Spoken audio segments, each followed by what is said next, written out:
할렐루야, 좋은 아침입니다. 오늘도 말씀으로 하루를 시작합니다. 슬기로운 아침 시간 요한일서 3장 말씀입니다. 삼국 통일의 영웅 김유신 장군에게는 화랑이었던 아들 원술이 있었습니다. 서기 672년 원술은 당나라와의 전투에서 패배하고 살아서 돌아오게 되는데 그때 김유신 장군은 그 원술에게 크게 진노했대요. 그 이유는 원술이 화랑의 계율 임전무태를 어기고 비겁하게 생명을 구걸했다라고 생각하기 때문이죠.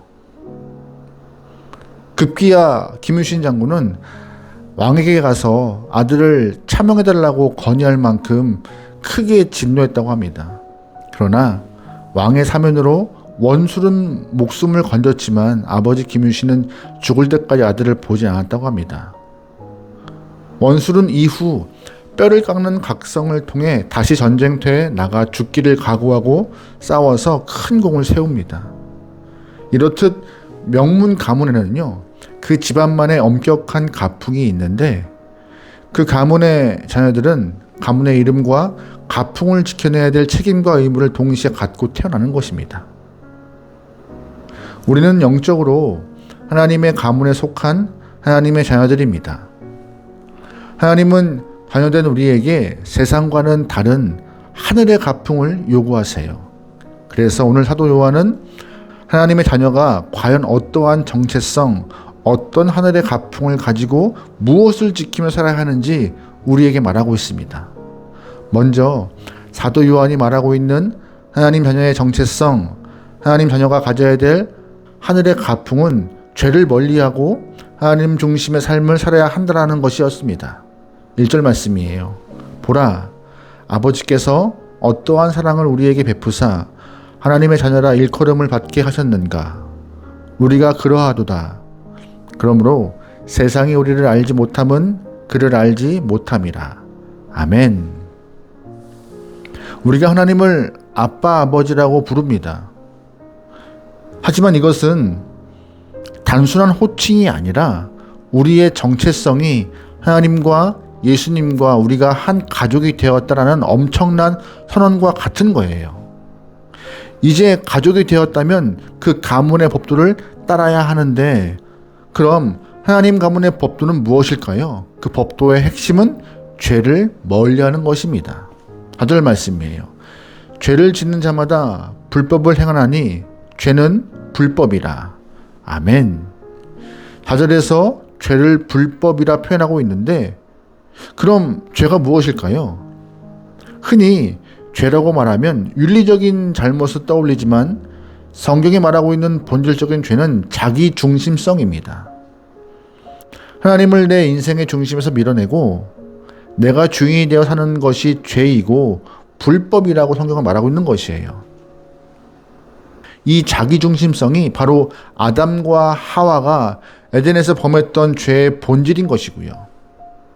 다윗 역시 자신이 백성을 돌보는 임금이라는 사실을 또한 목자라는 것을 잃어버렸을 때 남의 아내를 취하는 죄를 짓게 되는데 이것이 바로 자기중심적 생각에 빠져 큰 죄를, 범죄를 저지른 것입니다.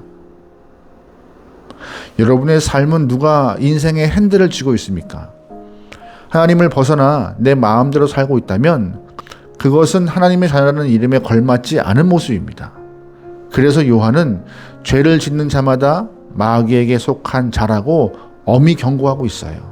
여러분 그러기에 하늘의 가풍인 거룩함을 회복하여서 나 중심이 아닌 하나님 중심의 삶을 사시기 소망합니다. 아멘.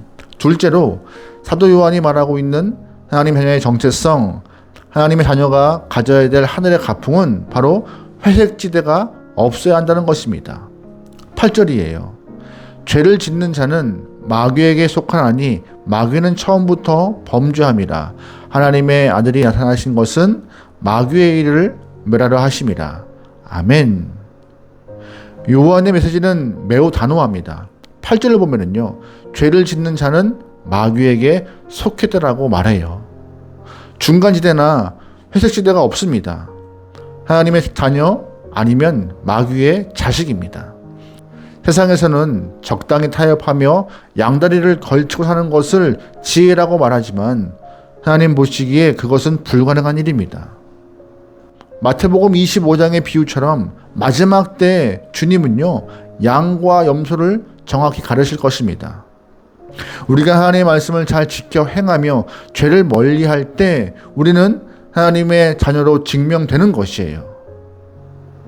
하나님의 아들이 오신 이유는요, 마귀의 일을 멸하기 위해서입니다. 그러므로 우리 안에 여전히 마귀의 습성인 자기중심적 욕망이 꿈틀대고 있다면 오늘 이 아침에 주님의 보혈로 그 악한 습성을 끊어내야 합니다. 오직 하나님께 속한 자로서 하늘 가문의 명예를 드높이는 여러분의 하루가 되기를 소망합니다. 아멘. 세 번째, 사도 요한이 말하고 있는 하나님 자녀의 정체성, 하나님 자녀가 가져야 될 하늘 가문의 모습은 무엇이냐? 행함과 진실함으로 사랑하라는 것입니다. 11절이에요. 우리는 서로 사랑할지니 이는 너희가 처음부터 들은 소식이라. 아멘. 하나님의 자녀가 지켜야 할 더욱 적극적인 가풍은 사랑입니다. 11절에서 말하는 것은 무엇이에요? 우리가 처음부터 들은 소식이 서로 사랑하는 것이었다라고 요한이 말하는 것입니다. 그런데 이 사랑은요, 말로만 하는 것이 아닙니다. 10절입니다. 누가 이 세상의 재물을 가지고 형제의 궁핍함을 보고도 도와줄 마음을 닫으면 하나님의 사랑이 어찌 그 속에 거하겠느냐. 자녀들아, 말과 혀로만 사랑하지 말고 행함과 진실함으로 하자. 아멘. 우리가 구원받은 이유가 뭐예요? 하나님께서 우리를 입으로만 사랑한다 말씀하지 않으시고 독생자 예수 그리스도를 이 땅에 보내주시는 행동을 하셨기 때문에 우리에게는 구원의 문이 열린 것입니다. 예수님 역시 말로만 사랑하지 않으시고 친히 인간의 육신을 입으시고 오셔서 십자가에서 죽으셨기 때문에 그 진실한 사랑을 보이셨기 때문에 우리에게 생명이 주어진 것이고요. 여러분 잘 기억하셔야 돼요. 사랑은 동사가 되어야 합니다. 형제의 아픔을 보고 마음을 닫는 것이 아니라 내 손을 펴서 돕는 것이 하나님의 자녀다운 모습입니다. 오늘 여러분의 사랑이 어디에 머물러 있죠? 따뜻한 말 한마디를 넘어서 구체적인 섬김과 나눔으로 하나님의 사랑을 확증하는 오늘 하루가 되시길 소망합니다. 아멘. 말씀을 좀 정리해 볼까요? 김유신 장군의 아들 원술이 화랑의 명예를 지키기 위하여서 목숨 걸고 싸웠던 것처럼 우리에게는 하나님의 자녀라는 위대한 명예가 주어졌습니다. 하나님을 내 인생의 중심으로 모시고 자기 중심성을 내버리십시오. 그리고 입술의 고백을 넘어 행함과 진실함으로 이웃을 사랑하십시오. 하나님 아버지를 닮은 그 아름다운 행실이 세상의 빛으로 드러날 때 우리는 비로소 하나님의 자녀라는 이름에 부끄럽지 않은 삶을 살게 될 것입니다. 오늘도 행함과 진실함으로 승리하는 여러분의 복된 하루가 되기를 주의 이름으로 간절히 축원합니다. 아멘. 기도하시겠습니다. 사랑의 하나님, 입으로 주님을 고백하는 습관적 고백의 신앙을 넘어서 손과 발이 움직이고 행동하는 행함과 진실의 영혼되어 주 앞에 인정받는 믿음을 갖게 허락하여 주시옵소서.